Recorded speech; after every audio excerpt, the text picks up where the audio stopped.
I love you aunty ಅಂದವನಿಗೆ ಬಿತ್ತು ಬೂಟಿನಿಗಿಟ್ಟು. ಮಹಿಳೆಯೊಬ್ಬರಿಗೆ ಯುವಕನೋರ್ವ ಪ್ರೀತಿಯ ನಿವೇದನೆ ಇಡುವ ಮೂಲಕ ಪ್ರೀತಿಸುತ್ತಿದ್ದವನಿಗೆ ಸಾರ್ವಜನಿಕವಾಗಿ ಚಪ್ಪಲಿ ಸೇವೆ ಮಾಡಿರುವ ಘಟನೆ ಬೆಳಕಿಗೆ ಬಂದಿದೆ. ನಗರದ ವಿನಾಯಕ್ ಕೋಲಕಾರ್ ಎಂಬುವ ಮಹಿಳೆಯೊಬ್ಬರಿಗೆ ಐ ಲವ್ ಯು ಎಂದು ಹೇಳುತ್ತಾ ಪದೇ ಪದೇ ಫೋನ್ ಮೂಲಕ ಸಂದೇಶ ಕಳಿಸುತ್ತಿದ್ದ. ಇದರಿಂದ ನೊಂದ ಮಹಿಳೆ ಕಾಮುಕ ಯುವಕನಿಗೆ ಸಾರ್ವಜನಿಕವಾಗಿ ಚಪ್ಪಲಿ ಸೇವೆ ಮಾಡಿದ್ದಾಳೆ. ಸದ್ಯ ಯುವಕನಿಗೆ ಮಹಿಳೆ ಚಪ್ಪಲಿ ಏಟು ಕೊಟ್ಟ ವಿಡಿಯೋ ಸೋಷಿಯಲ್ ಮೀಡಿಯಾದಲ್ಲಿ ವೈರಲ್ ಆಗ್ತಿದೆ. ಜೊತೆಗೆ ಮಹಿಳೆಯ ಪ್ರತಿಕ್ರಿಯೆಗೆ ಸಾರ್ವಜನಿಕ ವಲಯದಲ್ಲಿ ಮೆಚ್ಚುಗೆ ವ್ಯಕ್ತವಾಗಿದೆ. ಬೆಳಗಾವಿ ಕ್ಯಾಂಪ್ ಪೊಲೀಸ್ ಠಾಣಾ ವ್ಯಾಪ್ತಿಯಲ್ಲಿ ಘಟನೆ ನಡೆದಿದೆ.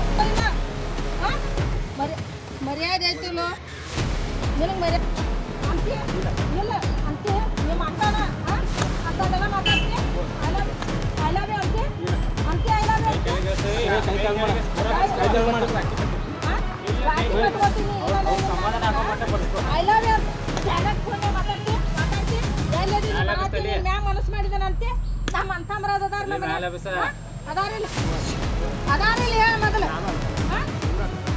ಅಂತಂದ್ರ ನೀವು ಒಂದು ಉಚ್ಚಿ ಕುಡ್ತಿ ಅಂದ್ರೆ ನಾವು ಉಚ್ಚಿ ಕುಡ್ತಲ್ಲ ರಾಖಿ ಕಟ್ಟುದಲ್ಲಪ್ಪ ಅನ್ನ ಅನ್ನತ್ತೇನ ಅದಕ್ಕೆ ನೀನು ಮರ್ಯಾದೆ ಐತೋ ಇಲ್ಲ ಮರ್ಯಾದೆ ಐತಿಲ್ಲೋ ನಿನಗೆ ಮರ್ಯಾದೆ